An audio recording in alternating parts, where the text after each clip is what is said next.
ETF index mutual funds నేర్చుకుని stock మార్కెట్లో రాణించాలనుకుంటున్నారా? వెంటనే ఈ నెంబర్కి కాల్ చేయండి. రమగారు, విక్రమ బేతాళ కథలు హ్మ్. చెప్పుకుంటూనే ఉన్నాం కదా ఈ మధ్య. పూర్వం ఒక ఇలా కథలోకి వెళ్ళొద్దు. పట్టువదలని విక్రమార్కుడు అక్కడి నుంచి రావాలి. అంతే, అది వినాలి. పట్టువదలని విక్రమార్కుడు మళ్ళీ శ్మశానం లోపలికి నడిచాడు. లోపలికి నడిచి చెట్టు ఎక్కాడు. అక్కడున్న కళేబరాన్ని ఎత్తి భుజాన్ని వేసుకున్నాడు. దిగి నడుస్తున్నాడు. అది ఎంతో దూరం ఉండదు, నడుస్తూనే ఉంటాడు పాపం ఆయన. ఈ కళేబరాన్ని ఆశ్రయించుకుని ఉన్న భేతాళుడు, రాజా నీ ఓపిక మెచ్చుకుంటున్నాను, మార్గాయాసం తెలియకుండా నీకు మంచి కథ చెప్తాను అన్నాడు. పూర్వం మన కుంతల రాజ్యంలో సంగమేశ్వర శాస్త్రి గారని చాలా గొప్ప వైణికుడు ఉండేవాడట. వీణావాద్య నిపుణుడు. ఒక చిన్న ఊళ్ళో ఉండేవాడు. ఆయన ఎందరో శిష్యులకి నేర్పించాడు. దేశ విదేశాల్లో ఆయన శిష్యులు ఉన్నారు, ఎంతమందో. అయితే ఒకనాడు ఒక కుర్రాడు వచ్చాడు. ఇతని పేరు సంతోషవర్మ. వచ్చి మీ దగ్గర వీణావాద్యం నేర్చుకోవాలనుకుంటున్నానంటే ఆయన అన్నాడు, అయ్యా నేను పెద్దవాడిని అయిపోయాను, నా శిష్యులు ఎందరో ఉన్నారు, నువ్వు ఎవరి దగ్గరైనా నేర్చుకో అంటే నాకు కొంత ప్రవేశం ఉందండి, నేను మీ శిష్యుల్లో చాలా గొప్ప గొప్ప వాళ్ళని బోడు మందిని చూశాను, మీ దగ్గర నుంచి పూర్తి విద్యని వాళ్ళు ఎవరూ తీసుకోలే. ఓకే, సగం ముప్పాతిగా తీసుకున్నారు. మీ పూర్తి విద్యను స్వీకరించాలన్న కోరిక నాకు. మొత్తం విద్య అంతా కరతలామలకంగా కావాలి. దానికోసమని నేను మీ దగ్గరకు వచ్చానంటే ఆయన అన్నాడు, అయ్యా ఇంత పెద్దవాడిని నేను నీకు ఎట్లా చెప్పగలుగుతానో, ఎంతకాలం చెప్పగలుగుతానంటే ఎంతకాలమైనా సరే మీ దగ్గరే స్వయంగా నేర్చుకోవాలనుకుంటున్నానంటే ఆ కుర్రవాడి పట్టుదలకి ముచ్చటపడి ఆయన శాస్త్రి గారు వీణావాద్యం నేర్పించడం మొదలుపెట్టారు. ఆయన అనుకున్నట్టుగానే ఆ పిల్లాడికి కొంత మటుకు కాస్త కృతుల వరకు వాయించడం వరకు వచ్చేసరి కానీ ఇంకా గట్టిగా వచ్చినట్టు ఏం కాదు. కృతులు వస్తే వచ్చినట్టు కాదు, అవును, రాగాలాపన వస్తే వచ్చినట్టు. అప్పుడు కూడా వచ్చినట్టు కాదంటున్నారు, ఇప్పుడు ఇంకా రావాలి. వాటిలలో ఏమనంటే ఫైనరీ రావాలన్నమాట రాగాల్లో.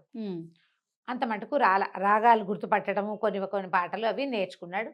ఈయనకి అనారోగ్యం చేసేసి నేను చాలా బాధపడ్డారు. అయ్యో సంతోషం, నువ్వు ఇంత కావాలని వచ్చావు నాయన, నేను నీకేం చేయలేకపోతానంటే తెగేడ్చేట అబ్బాయి. విద్య నేర్చుకోలేకపోయాను సాకల్యంగాని. అయితే ఆయన ఏమన్నాడంటే ఎవరు లేకుండా చూసి, అబ్బాయి మా వంశంలో తరతరాలుగా ఒక విచిత్ర వీణ ఒకటి మాకు భగవత్ప్రసాదంగా ఉంది. అదేంటంటే చేతకాని వాడు వాయించినా సరే శృతి చేసి వాయించడం వస్తే, ఇప్పుడు నీకు శంకరాభరణం రాగం వచ్చు, నువ్వు శంకరాభరణం వాయిస్తే అత్యద్భుతంగా అదే పలికేస్తుంది. ఒక తీగ మీదే 3 స్థాయిలు పలుకుతుంది అది ఒకచోటే. నువ్వు వాయిస్తుంటే చాలు. ఓ బాగుంది. ఆ చిత్రవీణ మేమేనాడు వాడింది కాదు, ఎప్పటి నుంచో ఆనుచానంగా వస్తోంది, మాకు తరాల వెంబడి వస్తోంది. నా తర్వాత నా పిల్లలు లేరు కాబట్టి నువ్వే నా కొడుకుగా భావించి ఆ విచిత్ర వీణను నీకు అప్పచెప్తున్నాను అన్నాడు. విచిత్ర వీణ స్వాధీనపరుచుకున్నాడు సంతోష్ వర్మ. కొద్ది రోజుల్లోనే గురుగారు మరణించారు. విపరీతంగా ఏడ్చాడు పాపం. అందరికీ కబురు చేశాడు. వాళ్ళ చుట్టాలు పక్కాలు వచ్చారు. వాళ్ళెవరికి ఈ చిత్ర వీణ మీద ధ్యాస లేదు, ఆసక్తి లేదు. ఏనాటిదో పురాతనమైన వస్తువు. వాళ్ళ ఇంట్లో బోల్డని వీణలు ఉన్నాయి, అందులో ఇదొకటి. ఇతను ఈ వీణను మాత్రం తన గదిలో అట్టు పెట్టుకున్నాడు. వచ్చిన శిష్యులు చుట్టాలు అంతా గురుగారి తాలూకు జ్ఞాపకార్థమని వాళ్ళ ఇంట్లో ఉన్న ఎన్నో వీణలని తలా ఒకటి పట్టుకుపోయారు. పట్టుకెళ్ళిన తర్వాత సరే ఏమైంది, అబ్బాయి అక్కడ కూర్చున్న గురువుగారి ఇంట్లో ఉండలేక తన ఇంటికి వచ్చేసాడు. ఆ విచిత్ర వీణని తెచ్చుకున్నాడు. తన దగ్గర ఓ వీణ ఉంది, ఆ విచిత్ర వీణని తెచ్చాడు. ఆ వీణ వాయించాడు. వాకిట్లో కూర్చుని వాయించుకుంటున్నాడు. వాయించుకుంటుంటే ఆశ్చర్యపోయారు, మంత్రముగ్ధులైపోతున్నారు జనమంతా. ఎంత బాగుందో. సంగమేశ్వర శాస్త్రి గారు పోతూ పోతూ తన శక్తిని అంతా ఈ పిల్లాడిలో ప్రతిష్ఠ చేశారు, ఈ కుర్రాడిలో అనుకున్నారు. అక్కడి నుంచి ఆ గ్రామాధికారి విని అతను శిస్తులు కట్టడానికి నగరానికి వెళ్తూ నగరాధిపతికి తెలియజేశాడు, మా ఊళ్ళో ఉన్న కుర్రాడు సంగమేశ్వర శాస్త్రి గారి శిష్యుడు, మహాద్భుతంగా వాయిస్తాడు, రాళ్ళు గరిపోతాయి ఆ అబ్బాయి వాయిస్తుంటే. ఇంకేముంది, రాజుగారు పిలిపించుకున్నారు. ఇక రాజుగారి దగ్గర అయితే ఇంకా అసలు ఆ సభాసదులందరూ అంత మంత్రముగ్ధులైపోవటమే, రాళ్ళు కరిగి ప్రవహించేస్తున్నాయి. ఓకే, ఎంత పేరు వచ్చిందో అబ్బాయికి, చాలా పేరు వచ్చింది. రాజుగారు ఎన్ని ఇచ్చారో అతనికి, ఎంత సొమ్ము వచ్చిందో. వాయించేవాడు కానీ దిగులుగా ఉండేవాడు అబ్బాయి గురుగారు లేకపోవడంతో. సరే వీణలు వాయిస్తూ ఉండేవాడు. సరే రాజుగారు ఏమన్నారంటే, అబ్బాయి మా అమ్మాయి మాళవిక కూడా నువ్వు సంగీతం చెప్పాలి అని అడిగాడు. మా అమ్మాయి నిన్ను ప్రేమించానంటోంది, నీ వీణావాదన వల్ల ఆ అమ్మాయికి నీ మీద మక్కువ ఏర్పడింది, మా అమ్మాయికి వీణ నేర్పిస్తూ మా పిల్లని పెళ్లి చేసుకుంటూ కానీ అన్నాడు. అనేసరికల్లా ఈ అబ్బాయికి ఏం చేయాలో తెలియలే. మనకా ఏమీ రాదు, ఏదో వచ్చు, మనకు వచ్చింది పెద్ద అద్భుతమైంది కాదు. ఇంకా డల్గా అయిపోయాడు, మొహం దించుకుపోయింది, కళ్ళ కింద నల్లచారులు వచ్చేసాయి. ఇంటి దగ్గర కూర్చొని దీనంగా ఉండేవాడు. కొద్ది రోజులు అలా గడిచింది. ఆయన శిష్యులు, సంగమేశ్వర శాస్త్రి గారి శిష్యులు ఎక్కడెక్కడెక్కడి నుంచో వచ్చి గురువుగారే వాయిస్తున్నట్టుందని ప్రతి వాళ్ళు కనకాభిషేకాలు చేసేసేవాళ్ళు, చేయించుకునేవాడు. ఇంటికి వచ్చి దిగులు పడేవాడు. అక్కడి నుంచి ఏం చేశాడు, ఒకరోజు ఎవ్వరికీ చెప్పకుండా వీణని పుచ్చుకుని అడవిలోకి వెళ్ళిపోయాడు. వెళ్ళిపోయి ఒక పెద్ద జలపాతం దగ్గర కూర్చుని బోల్డంతసేపు ఆ వీణ వాయించి చివరికి ఆ వీణని ఆ జలపాతం దగ్గర కొండరాళ్ళకేసి ఫటా ఫటా ఫటా కొట్టేసి పగల కొట్టేసాడు. జలపాతంలో బారేసాడు వీణని. వెనక్కి తిరిగి వచ్చేసాడు. తిరిగి వచ్చాక రాజుగారికి చెప్పాడు, నేను ఇక వీణ వాయించను, నా వీణ లేదంటే ఇంకొక వీణ తెప్పించి ఇచ్చారు.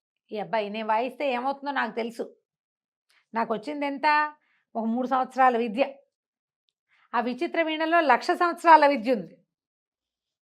కానీ ఇతను శంకరాభరణము వాయించబోతే చక్కగా పలికింది. విచిత్ర వీణ ఉన్నప్పుడు ఎలా రుచిగా పలికిందో అలాంటిదే దగ్గర దగ్గరగా ఉంది. అందరూ ఓహో అన్నారు. రాజుగారు మా అమ్మాయిని పెళ్లి చేసుకోవాల్సిందే నువ్వు.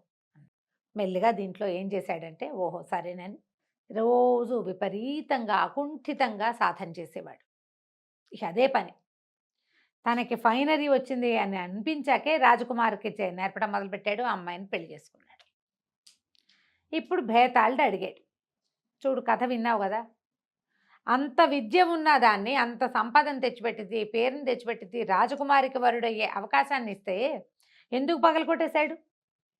పోనీ అతను వీణ వాయించడం మానిలా, వీణే కదా వాయించాడు తర్వాత కూడా అని అడిగితే రాజుగారు గుర్తొస్తుంది. రాజుగారు చెప్పాడు, విద్యార్థి అతను ఒక విద్యలో ఫైనరీ సాధించాలనుకున్నాడు, ప్రావీణ్యం పొందాలి, ప్రావీణ్యం కావాలి, కానీ డబ్బు కాదు అతనికి కావాల్సింది. డబ్బు పేరు ప్రతిష్టల కోసం చేసేవాడైతే ఇంకా అసలు బాధే లేదు. కానీ అతని మనస్తత్వం అది కాదు. అతను ఈ విద్యలో నిష్ణాతుడు అవ్వాలని భావించి గురువుని ఆశ్రయించాడు.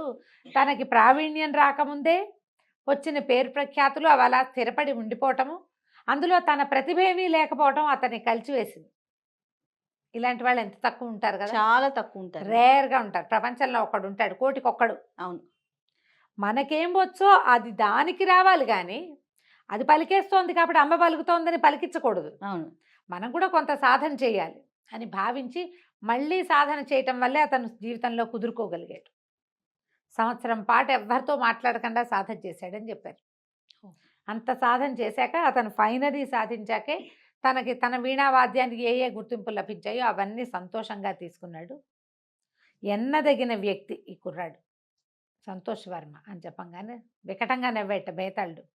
చాలా గొప్ప సమాధానం చెప్పావు, కానీ నువ్వు మౌనభంగం చేసావు, అంచేత నేను వెళ్ళిపోతున్నానని భేతాళుడు మళ్ళీ తిరిగి వెనక్కి చెట్టు మీదకి శవంతో సహా వెళ్ళిపోయాడు. రాజుగారు ఏం చేస్తాడు, మళ్ళీ వెనక్కి తిరిగి లోపలికి నడవడం మొదలుపెట్టాడు. కథ కంచికి మనం ఇంటికి.